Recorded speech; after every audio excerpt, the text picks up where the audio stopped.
Hello and welcome to Sweetcast. I'm Clint. Right off the bat, I'm gotta apologize. My microphone has got a serious problem with it. I noticed it started acting up and it's getting worse and worse. So I'm going to try and get these levels correct. Thank you for your patience. Hopefully it'll sound okay.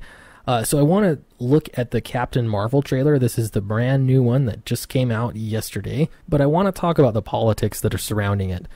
Because Disney likes to do this thing where they tease you that it's going to be political and that it's sending a political message. And I'm going to tell you that this is not by accident. So before we sort of look through and I give you my opinions on this trailer, I want to show you some of the things that Disney likes to do. So in all advertising, especially in movie trailers and in educational environments, in even police interrogations, all sorts of things, there's a technique called priming. This is nothing crazy or new, but basically it's just you're preparing for somebody for what they're about to experience or what they're about to go through. And priming somebody for that experience makes them get something else out of it.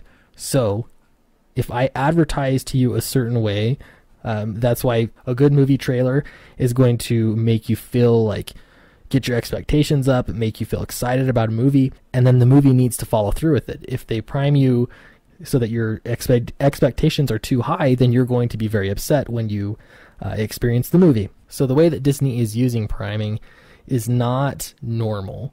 They're using it in a political way. A really recent example is Frozen. They're going to be making Frozen 2, and Disney has sort of flirted with the idea of making Elsa, which is one of the lead characters, a lesbian. Now, I saw the first Frozen. I, brought my family, my wife and my daughter really enjoyed it. I did notice the song Let It Go, and just a lot of the sort of themes could be really applied to somebody coming out, but it wasn't an overt thing. And actually, I think most people didn't even pick up on that. I know that my wife didn't care. She just liked the music and she liked everything about it. But I'm not alone. The LGBTQ community has sort of called it a coming out anthem. And in fact, they started a petition and the hashtag Give Elsa a Girlfriend in Frozen 2. Now, if this is all it was, that's fans' wishful thinking, I guess. But Disney does flirt with this idea. So Idina Mendes, who's the voice of Elsa, she talked about it and thought it was great, and it's a good way for these conversations to happen. And you'll notice that this happens a lot whenever there is sort of social justice, politics, expecting something from a movie. Again, this is from Finding Dory. Everyone got really excited that there was going to be a lesbian couple featured in the film. And by this image, you have no idea really if this is a lesbian couple or what. It's just two women standing there. They're not even dressed the same, but one of them has really short hair, I guess. So again, if you just saw this scene and you weren't primed ahead of time that there was going to be a lesbian couple, then you might not get the same effect from it. And so Disney's hoping, of course, children watching these shows they're not receiving that same kind of priming that adults are. And so this is a huge victory to people on the extreme left and to the rest of us. I mean, for me, it's just kind of irritating because it's a nod or a little Easter egg to identity politics, which I don't care for. So Disney has this habit, an intentional habit of preparing you that there's going to be some kind of super progressive moment in one of their films.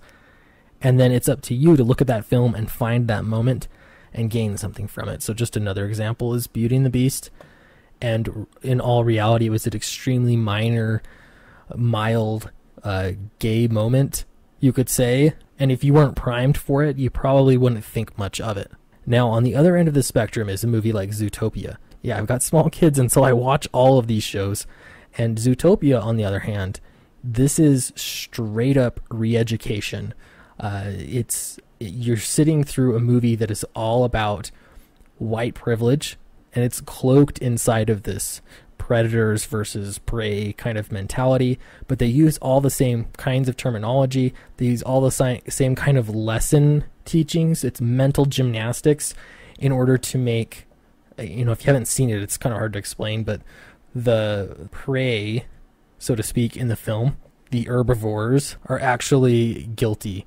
They're bad because they sometimes fear those animals that are the predators. And I realize that this is really simplified, but Zootopia for sure has got a political message, and it's very strong. It's easy to see. If you haven't watched it yet, I suggest, just watch it just for the educational purpose of seeing what they're doing in kids' films. Now, Zootopia actually did really well at the box office, but it was annoying. It was annoying to me. I think it was annoying to a lot of people that watched it, because Google it. There's a lot. Everybody caught it. It wasn't secret. So this is what we're dealing with here. It's just like when some kind of business or institution creates a day and they maybe make a rainbow sidewalk and they have a ribbon cutting ceremony for it, and they're just trying to show how virtuous they are, that they care about the LGBT community. And if they didn't, why else would they make a sidewalk, or a crosswalk? This is just virtue signaling at its finest. At the end of the day, this, you have to have a crosswalk painted on anyway. It's not that big of a deal to make it whatever color they want, but they're using it for points. So Disney does the exact same thing with their movie trailers. They're trying to win points from people on the social justice left, but their movies don't always follow suit, or they'll have such minor political details that people that are primed and they're expecting that to be there, they're going to see that Easter egg that they're looking for and feel like Disney followed through. And then any kids that are watching, it's going to be so minor that, no one cares.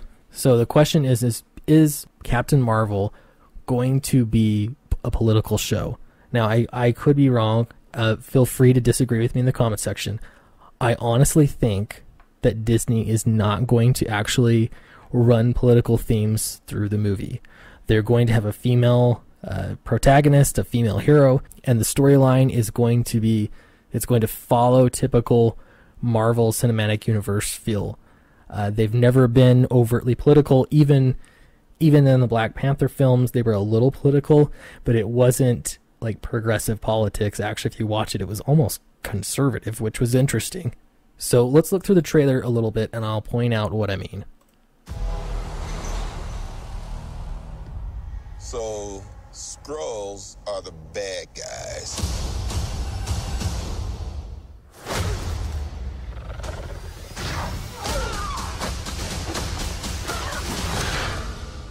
And you're a Kree. Okay, so right off the bat, pay attention to this as you go. For some reason, what's her name? Brie Larson, the lead actress here, Captain Marvel. She seems so stiff. I hope that it's better in the film, but in these trailers, she just seems so stiff, like no personality, flat. She seems like almost like a Jason Bourne character or something, which I don't know exactly what they're going to do in the movie, but that's what it reminds me of. It's like almost no personality, cold-blooded. And watch the trailer, you'll see what I mean. A race of noble warriors. Heroes. Noble warrior heroes.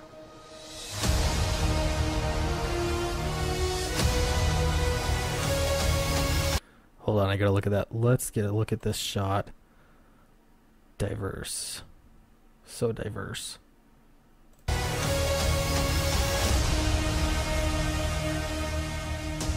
Your life began the day it nearly ended. We found you. With no memory, we made you one of us. So you could live longer, stronger, superior. You were reborn. I keep having these memories. Okay, and then the Jason Bourne themes sort of persist. So there's a memory forgotten and memories returning, and there's nothing wrong with that. There's no idea that's entirely original, but it is an interesting that not only you got the lost memory and the regaining memory thing, but you also have the very flat, cold-blooded personality. At least that's all we're seeing in the trailers. Something in my past is the key to all of this. You know how to fly this thing? We'll see. That's a yes or no question. Yes.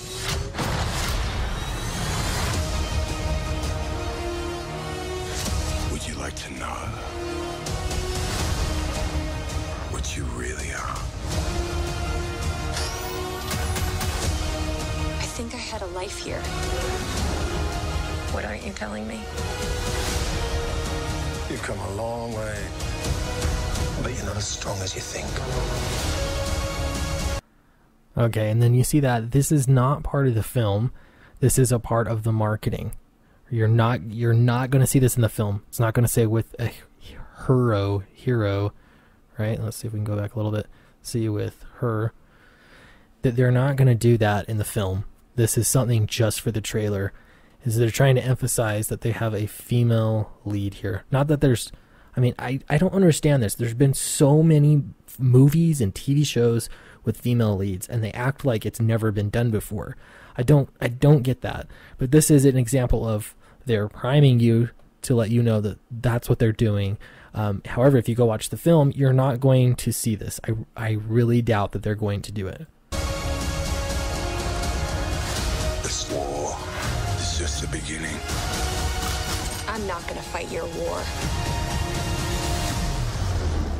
I'm gonna end it.